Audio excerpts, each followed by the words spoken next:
কতটুকু সংস্কার হবে সে বিষয়ে রাজনৈতিক দলগুলো ঐকমত্যে না পৌঁছালে নির্বাচন আয়োজন কঠিন বলে মন্তব্য করেছেন প্রধান উপদেষ্টার প্রেস সচিব শফিকুল আলম।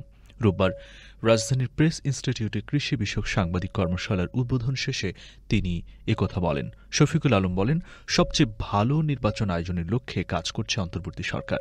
দ্রুত সংস্কার কাজ সম্পন্ন করতে রাজনৈতিক দলগুলোকে একমত হতে হবে।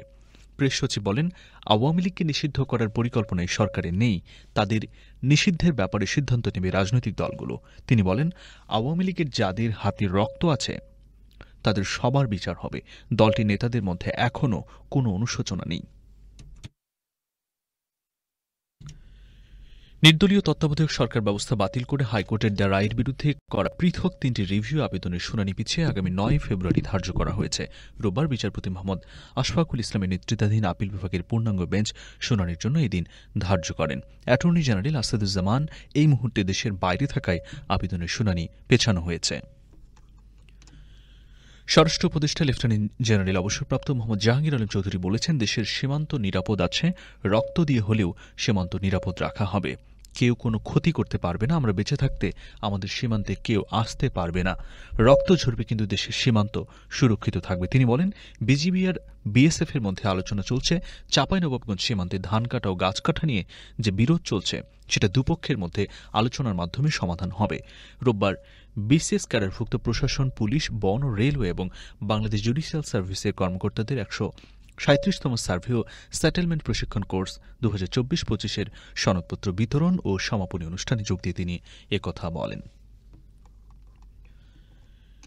বিএনপির মহাসচিব মির্জা ফখরুল ইসলাম আলমগীর বলেছেন, ত্রয়োদশ জাতীয় সংসদ নির্বাচনের ঘোষণা তাড়াতাড়ি হওয়া উচিত। 6 মাসের মধ্যে সব সমস্যার সমাধান করে ফেলা অসম্ভব। এজন্য নির্বাচনের ঘোষণাটা তাড়াতাড়ি দরকার। বিগত 16 বছর দেশে সংসদীয় নির্বাচনের চেষ্টা হয়নি, আবার চেষ্টাটা চালু করতে হবে। রোববার বিএনপির প্রতিষ্ঠাতা ও সাবেক রাষ্ট্রপতি জিয়াউর রহমানের 89তম জন্মবার্ষিকী উপলক্ষে রাজধানীর শেরেবাংলা নগরে তার সমাধিতে শ্রদ্ধা নিবেদন শেষে তিনি এসব কথা বলেন। ফখরুল বলেন, সংস্কার ও নির্বাচনের মধ্যে কোনো বিরোধ নেই, দুটো একসঙ্গেই চলতে পারে। রাজনৈতিক দলগুলোর সঙ্গে আলোচনা করে সংস্কার কমিশনের রিপোর্ট চূড়ান্ত করতে হবে। বলেন, ঐকমত্য ছাড়া এসব সুপারিশ বাস্তবায়ন করা সম্ভব নয়। চেক ডিজনার মামলায় বাংলাদেশ দলের সাবেক অধিনায়ক ও আওয়ামী লীগের সাবেক সংসদ সদস্য সাকিব আল হাসানের বিরুদ্ধে গ্রেফতারি পরোয়ানা জারি করেছেন আদালত। রোববার ঢাকার additional chief metropolitan magistrate Ziadur রহমানের আদালত এই আদেশ দেন। সাকিব ছাড়াও একই মামলায় আরও 2 জনের বিরুদ্ধে গ্রেফতারি পরোয়ানা জারি করা হয়েছে। এর আগে গত 18 ডিসেম্বর সাকিব সহ 4 জনের বিরুদ্ধে সমন জারি করেন আদালত। ওই সময়ে ঢাকা চিফ মেট্রোপলিটন ম্যাজিস্ট্রেট আদালতের মেট্রোপলিটন ম্যাজিস্ট্রেট মোহাম্মদ মাহবুবুল হকের আদালত এই আদেশ দেন। এই আদেশের মাধ্যমে সাকিব সহ মামলার আসামিদের আদালতে উপস্থিত হতে নির্দেশ দেওয়া হয়েছে। আদালত এর আগে আদেশ অমান্যকারী আসামিদের বিরুদ্ধে গ্রেফতারি পরোয়ানা জারি করার সম্ভাবনা জানিয়েছেন। সে অনুযায়ী রোববার তাদের বিরুদ্ধে গ্রেফতারি পরোয়ানা জারি করেন। রাষ্ট্রদ্রোহ মামলায় হাইকোর্টে জামিন আবেদন করেছেন সাবেক ইসকন নেতা চিন্ময় কৃষ্ণ দাস। রোববার তার আইনজীবী জামিন আবেদন করেন। বিচারপতি আতোয়ার রহমান ও বিচারপতি মোহাম্মদ আলী রেজার আদালতে আবেদনটি শুনানির জন্য কার্যতালিকায় 306 নম্বরে রয়েছে। আগামী সোমবার এ বিষয়ে শুনানির কথা রয়েছে। এর আগে গত 2 জানুয়ারি চিন্ময় কৃষ্ণ দাসের জামিন আবেদন নামঞ্জুর করেন চট্টগ্রামের মহানগর দায়রা জজ আদালত।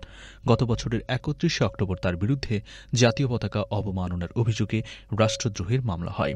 এই মামলায় আরও 18 জনকে আসামি করা হয়। চিন্ময় দাস 25 নভেম্বর ঢাকায় গ্রেফতার হন। পরদিন জামিন আবেদন করা হলে তা নামঞ্জুর করে তাকে কারাগারে পাঠানোর নির্দেশ দেন চট্টগ্রাম মেট্রোপলিটন ম্যাজিস্ট্রেট। ওই দিন আদালত প্রাঙ্গণে ব্যাপক সংঘর্ষ হয়। এ সময় আদালত চত্বরে আইনজীবী সাইফুল ইসলামকে কুপিয়ে হত্যার ঘটনা ঘটে। প্রধান নির্বাচন কমিশনার এএমএম নাসির উদ্দিন জানিয়েছেন, প্রধান উপদেষ্টার সময়সীমা অনুযায়ী নির্বাচনের প্রস্তুতি নিচ্ছে কমিশন। ভোটার তালিকা হালনাগাদ শুরু হবে আগামীকাল সোমবার থেকে। আজ সকালে নির্বাচন কমিশন ভবনে ইউএনডিপি কর্তৃক ভোটার তালিকা হালনাগাদ কার্যক্রমের সরঞ্জাম প্রদান অনুষ্ঠানে তিনি একথা বলেন। তিনি বলেন, কোনো রাজনৈতিক বক্তব্যে ঢুকতে চায় না। নির্বাচন কমিশন আইন কানুন বিধিবিধানের মধ্যে থাকব। আমরা ফ্রি ফেয়ার গেম উপহার দিতে চাই, যেখানে সব প্লেয়ার অবাধে খেলতে পারে। আমরা এজন্য একটি মাঠ তৈরি করতে চাই। আজ রোববার ফিলিস্তিনের গাজাবাসীর জন্য বহুল প্রতীক্ষিত একটি দিন। গাজায় দীর্ঘ 15 মাস ধরে চলা রক্তক্ষয়ের অবসান হওয়ার কথা আজ। কিন্তু ইসরায়েল ও ফিলিস্তিনের স্বাধীনতাকামী সংগঠন হামাসের মধ্যে যুদ্ধবিরতি কার্যকরে নতুন সমস্যা দেখা দিয়েছে। ইসরায়েলের প্রধানমন্ত্রী বেনিয়ামিন নেতানিয়াহু বলেছেন, হামাসের কাছে থাকা ইসরায়েলি জিম্মিদের তালিকা প্রকাশ না করা পর্যন্ত গাজায় যুদ্ধবিরতি কার্যকর হবে না। পূর্ব ঘোষণা অনুযায়ী রোববার স্থানীয় সময় সকাল 8:30 অর্থাৎ বাংলাদেশ সময় দুপুর 12:30 যুদ্ধবিরতি কার্যকর হওয়ার কথা ছিল। তবে দেশটির প্রধানমন্ত্রী বেনিয়ামিন নেতানিয়াহু ইসরায়েলি সেনাবাহিনীকে নির্দেশ দিয়েছেন, যতক্ষণ না ইসরায়েল হামাস কর্তৃক মুক্তিপ্রাপ্য জিম্মিদের তালিকা না পায় ততক্ষণ পর্যন্ত যুদ্ধবিরতি শুরু হবে না। ইসরায়েলি গণমাধ্যম জানিয়েছে, হামাস এখনও জিম্মিদের নামের তালিকা সরবরাহ করেনি।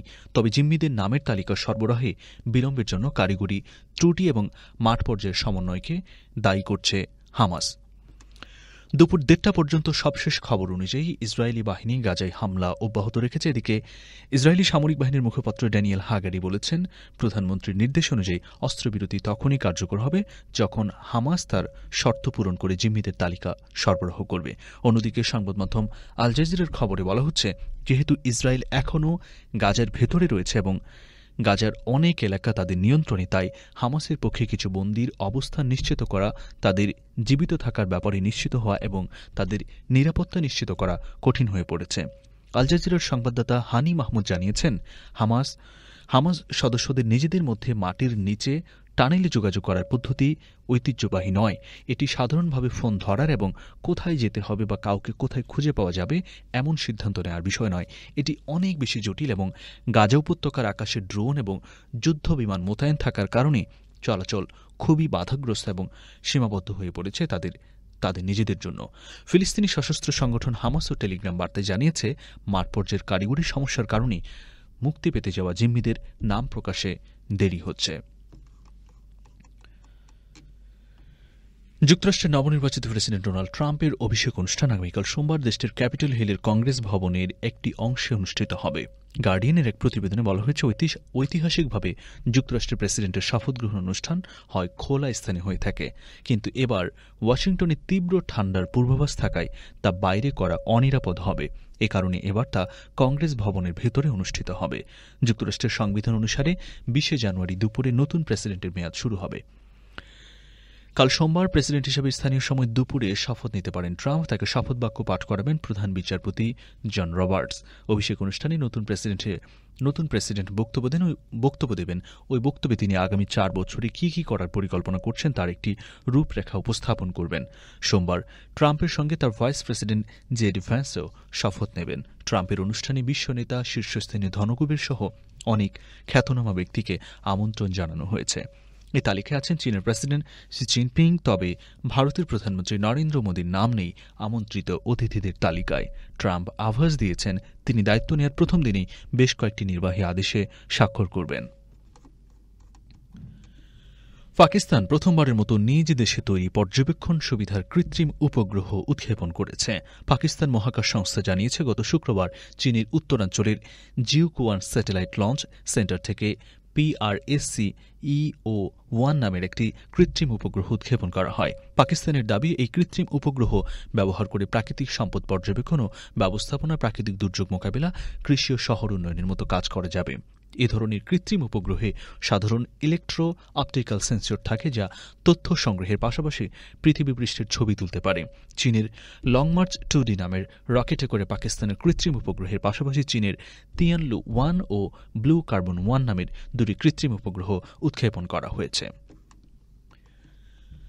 আল-কাদি ট্রাস্ট দুর্নীতি মামলায় পাকিস্তানের সাবেক প্রধানমন্ত্রী ইমরান খান ও তার স্ত্রী বুশরা বিবিকে দেওয়া সাজার রায় চ্যালেঞ্জ করবে পাকিস্তান তেহরিক ইনসাফ পিটিআই। ইমরানের বিরুদ্ধে রাজনৈতিক উদ্দেশ্য প্রণোদিতভাবে এই রায় দেওয়া হয়েছে বলে দাবি করেছে দলটি।